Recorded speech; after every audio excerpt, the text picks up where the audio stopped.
Hey guys, welcome back to Exotic Car Hacks. So today I've decided to do a very long video for you guys. So you like these long format videos about the math and how the car world works and how really asset management works. So I've done a very long video again for you today talking about really the mathematics behind the Cullinan and why hacking is such a better game than leasing. So I'm gonna go to my board in a second and show you this. I just wanna show you this car because I'm gonna use this car as a prime example of what to understand in finance in how these cars make a lot of sense. So this is a Cullinan black badge, and this is just a few years old. It has about 20,000 miles, and I want to just get your attention here for a second to the car. You can see that it is in pristine condition. It does not have any curb rash. It is not cracked. It does not have any broken anything. The handles don't have a ton of scratches on them. And come over here and take a look at how beautiful this interior looks. You have a white on white car, basically. This is a black badge with a premium audio. You have a very heavy loaded Cullinan. Now, it can still get heavier than this, but this is pretty much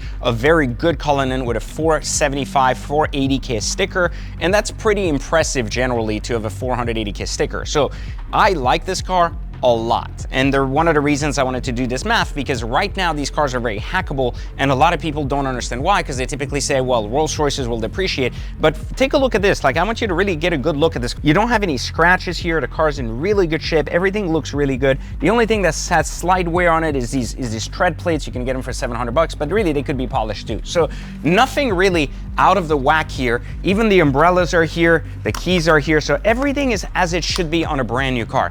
And I'm pointing this out because it's going to really matter a lot. Like, it's going to matter a lot, and that's why I wanted to show you this once we go to the board so you understand the numbers. Now, the Cullinan, for those of you looking for a Cullinan, these things are way better and hold way better value under black badge premise, so make sure you pick up a black badge, make sure you have rear entertainment, make sure you have the extended carbon in the center, and basic things like that. But other than that, these cars are pretty standard, and most of them will value between 450 to 530. So you've seen my red one on the channel that had a 500K sticker. It's a little bit more loaded than this, primarily because of aesthetics like colors and a few choices of colors inside and some embossing and stuff.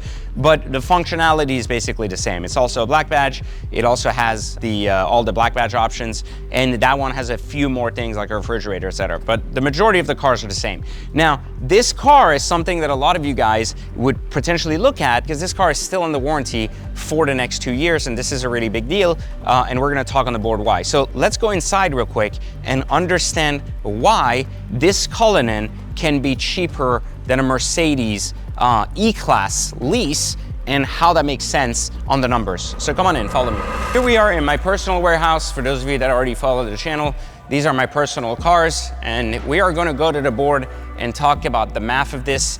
But as you can see, I literally do what I preach all the time. So for the last, 20 plus years now, I've been collecting cars. And as you can see, the collection is nothing less than epic. So let's go to the board real quick.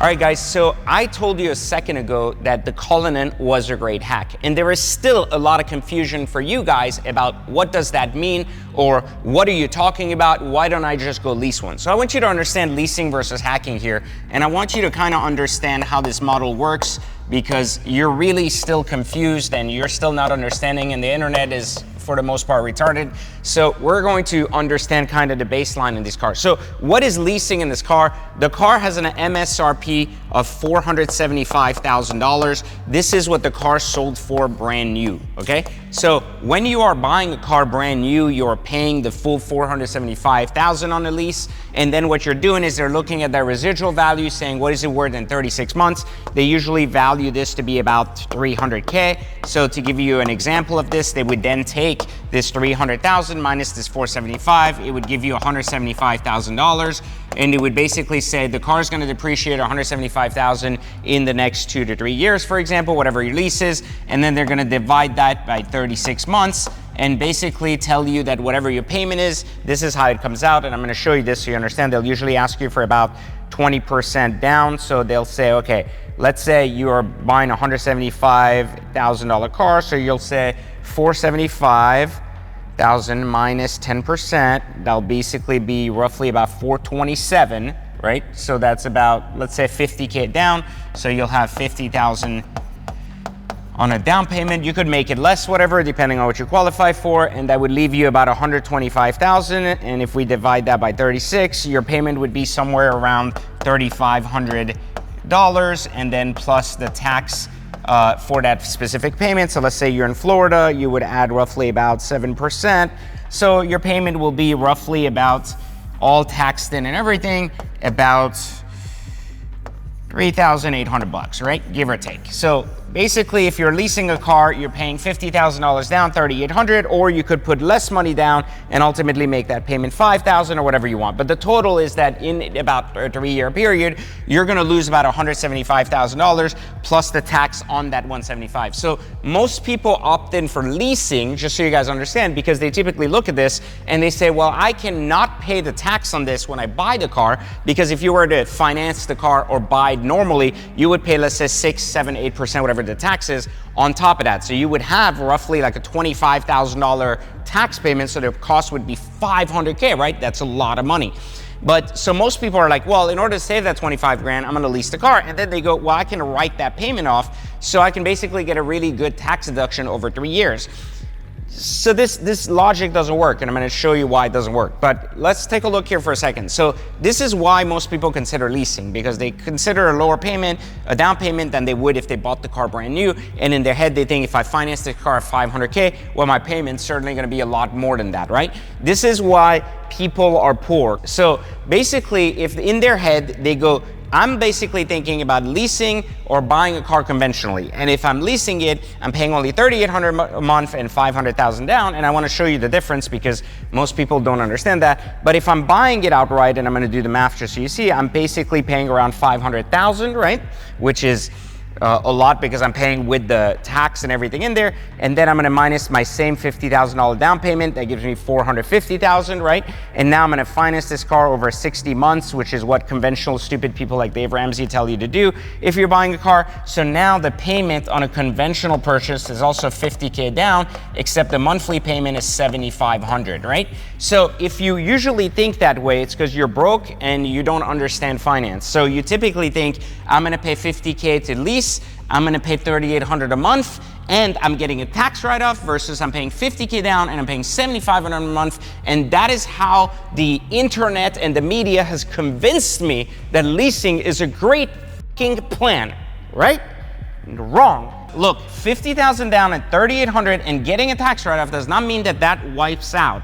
A write-off does not mean that disappears. What a write-off does is it simply gives you the ability to deduct that. So if you were going to pay $3,800 a month, you would get, let's say if you have a 25% tax rate, for example, it would mean roughly that about, let's say $600-700 of that a month was free. So if $700 a month of that was free, meaning that was your tax, let's say even $800, because that's 25%. So if you have $800, that means you're losing $3,000. You're actually losing $3,000 a month driving this car. So I want you to do the math here, because you're not that bright usually if you're buying into this model. So if we take $3,000 a month, and I'm gonna do the calculator here so I don't get the guys on the internet that basically are like, you missed it by $1. If we take $3,000 a month, which is how much your actual cost is, and we time it by 36, you roughly have about $108K plus your down payment as a loss. So you have about $150K loss.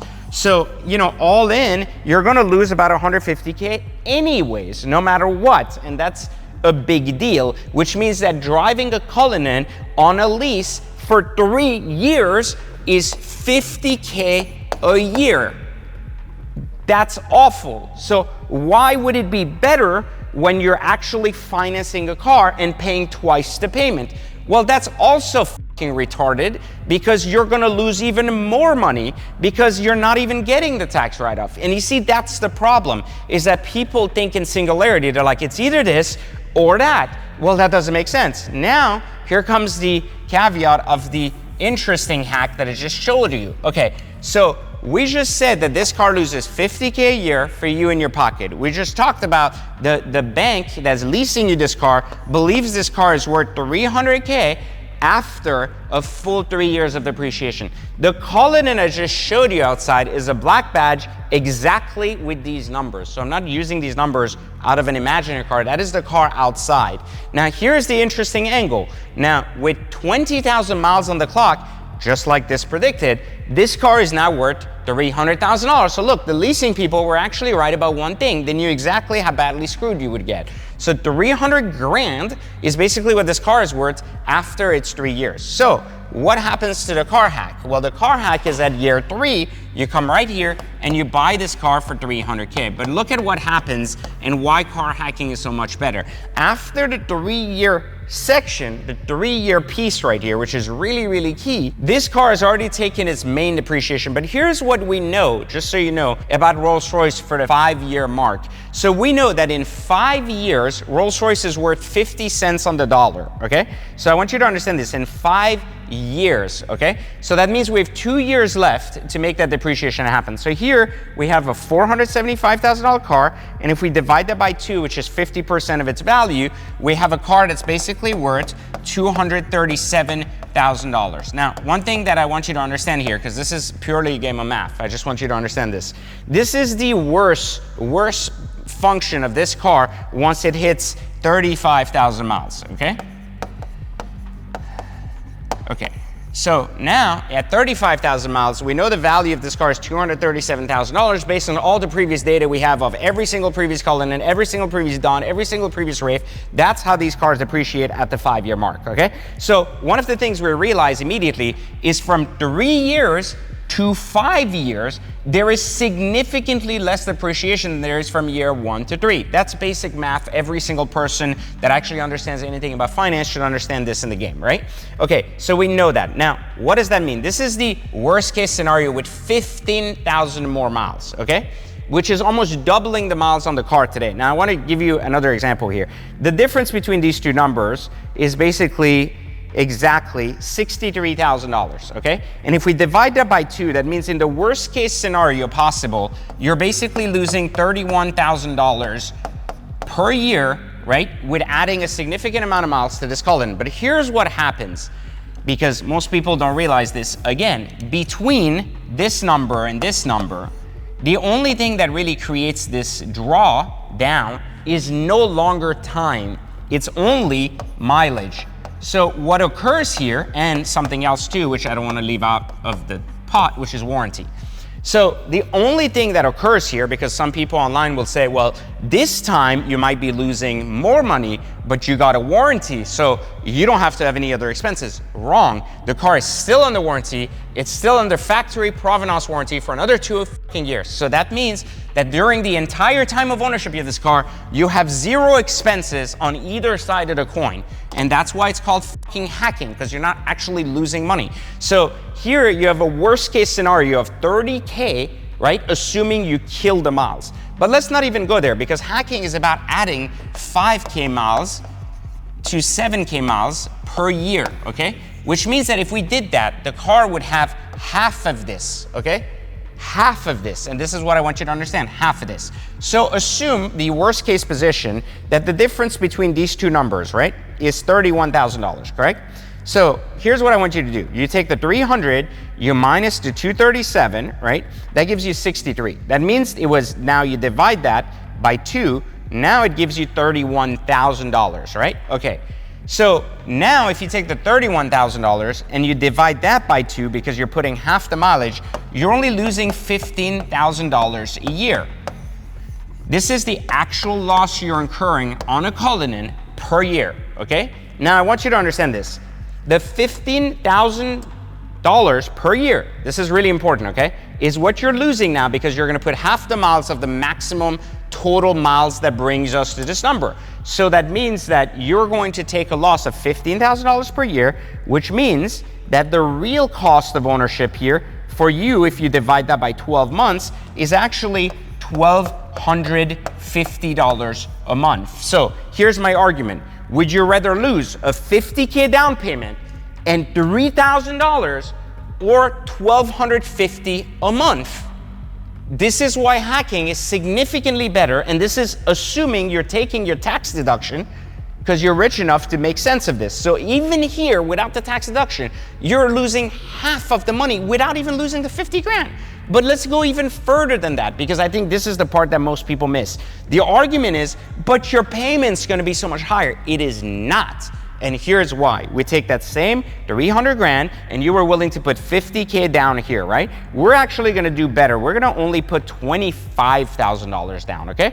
Super easy, like super, super easy, correct? So we're gonna take the 300, that's gonna mean we're gonna finance 275,000, right? We're gonna go ahead and finance that, and it's gonna give us about a $3,800 payment, okay? So the payment, this is not how much you lose, I just wanna make it clear here. This is how much you're paying each month, and you're parking about $2,500 in your car, and you're spending $1,250. So that means $2,500 of your car is actually staying in the equity of your car. $1,250 is vanishing, meaning that's the cost of ownership. At the end of the 12 months, you will have equity in this car of your down payment and all that. At the end of this deal, you have jack shit, and you got to return the car to the dumbest dealer who charged you $500K for a car that was worth $350 to begin with. So this method allows you not only at the end of this entire fiasco to have driven the same fucking car under the same warranty without any issues, same thing, and your payment not only is $1,250 in loss, in this case is $3,000 plus 50 grand, but in this other case, it's losing only $15,000 at the end of the year. So when you come to the end of 1 year here, because we can basically base out this the same way, you take the 50,000, because we want it to be fair, you take the 50,000, right? You add to that the 3,000 per month, so that gives you 36,000, okay? But we're gonna divide the 50,000 into 3, okay? Because we wanna do that, we wanna make sure it's fair. So we have 16,700, okay? 16,700 plus we have $3,000 times 12, right? This is including your tax benefit. We just lost 52, and I want you to understand this. This is a really big deal, so I'm gonna write it to you here. Leasing, same exact car. The total loss out of pocket, meaning this money will never come back in your pocket. In 1 year, $5,270. Hacking, $15,000. Okay, now we know this is $1,250 a month. And this other one is, you ready for this? $43.91 a month. So here's the thing. I want you to understand this about hacking, because some people really misunderstand what I'm saying. I say, oh, get a free car. Oh yeah, everything's gotta be free. I can't lose a penny. If you're broke, you're not gonna drive a Cullinan. We know that. If you're broke, you're on a bicycle. That's okay. If you have money and you're gonna be buying an actual Cullinan, because you don't have monopoly money, you don't have internet money, you actually have real money that you've earned and you're spending, and you're smart enough and have the credit to buy the fucking Cullinan the regular way and basically go get for $43.91, well, guess what? I just taught you how to get a little bit less for $12.50, which means that basically you can have the exact same car with the exact same experience, and it's in new condition, and it looks exactly the same as the day the guy picked it up, and it's under the same warranty, and your real cost of ownership just went down literally to 20% of what it would have been otherwise. Like, I want you to think that true. You would have paid $43.91 and had to do all types of complicated tax shit to get that number. Otherwise, it would have cost you almost $5,000. Without the tax savings, I still am able to get you the exact same car, drive the exact same way, have the exact same experience, and only lose $12.50. This is why you're pissing away money when you don't understand hacking. This is why the internet has fooled you into thinking leasing makes sense. Leasing is a scam perpetrated by all these car dealers and manufacturers to make you believe that cars, when you're taking them off and returning them, because they're all depreciating asset, just make more sense to return them. Because who makes the margin when they sell the car? They do. Who makes the margin when you return the car? They do. Who makes the interest on the loan? They do. Who moves cars that can't be moved? Why do you think leases aren't available on all cars? Aggressive lease deals are available on cars they can't sell. That's why they're very popular and aggressive at Lexus and not so much at Rolls-Royce or Ferrari. They're not aggressive, they're just an option. Versus at Lexus, it's like $399, sign and drive. They want these cars off the fucking lot because they get volumized purchasing power and they make more money per deal. You buy into this bullshit, they make money up front, they make money on the back end, they make money on the reconditioning, on the fee, on everything, and you just end up losing and losing and losing. Hacking puts the control back in your place. You get the same payment to begin with. You get a lot less loss. And the best part at the end, when you leave this deal, you lost 52 grand. This deal, you may have put out of pocket your down payment and the same money, and you may have put out of pocket maybe 35 grand, right? Same thing, except you have 20K in equity, right? And only 15K in loss. In this deal, you have zero in equity, nothing at all. This is the principle we teach at Exotic Car Hacks. And if you want to learn how to turn any luxury or exotic car into this better equation, and there are many equations for many cars where this 1250 would turn the other way and the car would pay you to drive it because you made a good deal. A lot of sports cars allow you to do that. I have students driving Huracans, R8s, Ferraris, etc., and making money after 12 months. Not significant money where they live off of, making money like $700, $800 a month, having driven an Aston, a Ferrari, or anything else. All the cars in my collection make me money, but that's because I'm at an advanced level. When you're starting, you can still drive a ton of cars like the R8, the Huracans, and everything, even when you suck at this game for like $400 to $500 a month. So let me ask you this, would you drive a Ferrari if it was only $500 a month? Would you drive an Aston if it was only $800 a month? This is the point of Exotic Car Hacks. This is why you need to click the link right now in the description and actually join for Black Friday so you can learn how to stop losing money on cars, thinking in your mind that leasing is smart because some idiot somewhere made you buy into that and your grandpa and your dad bought into it too. You're smarter, we have the internet, you have math, use this shit and stop losing money on cars and start making money in many of the cases. Do this, join Exotic Car Hacks for Black Friday. It's only a few $100. You will save literally 60, 70% of your regular car payment, drive the same shit, and end up in better cars. And every year, 2 years, move into another car and just enjoy life a lot more with nicer car. Because like we say, life is just too short to drive boring cars. I'll catch you next time for Exotic Car Hacks.